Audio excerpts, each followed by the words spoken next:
कानपुर के बेगमपुरवा में 3 नाबालिग बच्चों ने कुत्ते के 4 नन्हे पिल्लों को जिंदा जला दिया। बच्चों की उम्र 8 से 9 साल के बीच थी। क्षेत्र के एक पार्क में एक फीमेल डॉग ने 4 बच्चों को जन्म दिया था। स्थानीय लोगों ने पिल्लों को ठंड से बचाने के लिए जूट की बोरी और कार्डबोर्ड आदि से एक छोटा सा घर उनके लिए बना दिया था, जिसमें वे दुबके रहते थे। बच्चों ने उनके इस घर में भूसा भरकर उसमें आग लगा दी, जिसमें चारों पिल्ले तड़प तड़प कर मर गए।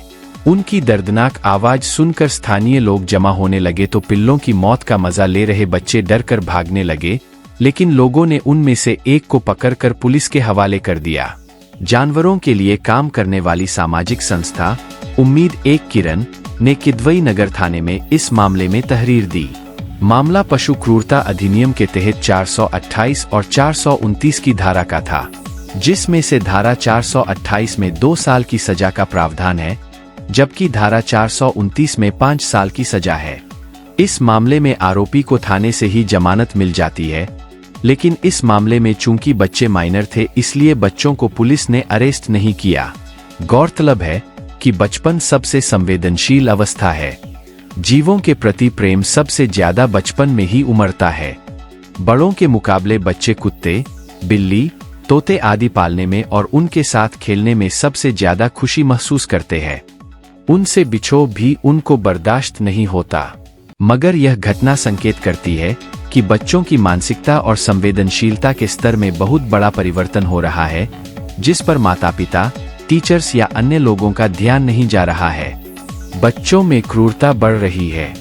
अपराध की प्रवृत्ति बहुत कम उम्र में पैदा हो रही है, जिसको अगर अनदेखा किया गया तो आने वाला समय देश और समाज के लिए खतरनाक होगा। बच्चों की ऐसी क्रूर और उग्र मानसिकता का जिम्मेदार कौन है? क्या सोशल मीडिया? आज हर बच्चे के हाथ में स्मार्टफोन है। YouTube पर वह बहुत सी ऐसी चीजें देख रहा है जो उसके भोले मन पर बुरा प्रभाव छोड़ती है। क्या टीवी चैनल बच्चों के व्यवहार पर प्रभाव डाल रहे हैं? 2 दशक पहले तक क्राइम सीरियल या पारिवारिक नोक जोक वाले सीरियल देर रात दिखाए जाते थे जब बच्चे सो चुके होते थे, लेकिन अब सारे दिन ऐसे सीरियल टीवी चैनलों पर जारी रहे हैं।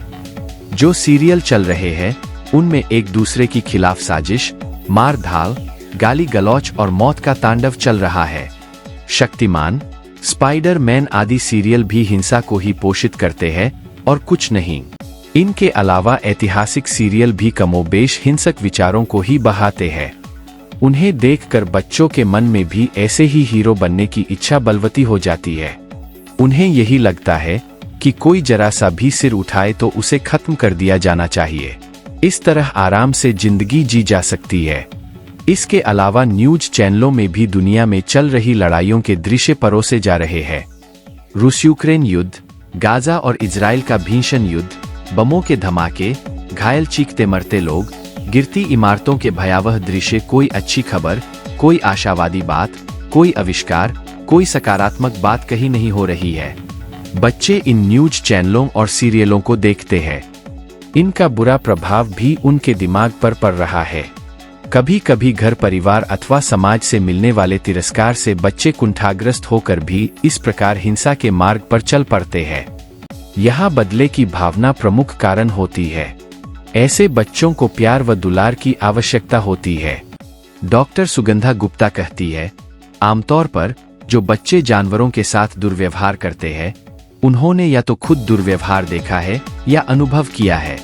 किसी जानवर के विरुद्ध की गई हिंसा का प्रत्येक कार्य इस बात का संकेत है कि व्यक्ति पाशविकता की तरफ बढ़ रहा है और वह भविष्य में अपराधी बन सकता है, समाज को बड़ा नुकसान भी पहुंचा सकता है।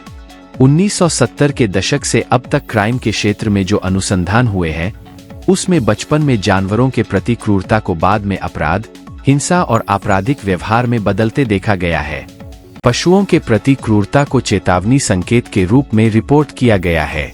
ज्यादातर हिंसक अपराध में अपराधियों के प्रोफाइल में पशु क्रूरता का इतिहास है। आंकड़े बताते हैं कि घरेलू हिंसा देखने वाले 30% बच्चे अपने छोटे भाई बहनों या पालतू जानवरों के साथ दुर्व्यवहार करते हैं। बच्चों की हिंसक वृत्ति पर लगाम लगाना बहुत आवश्यक है।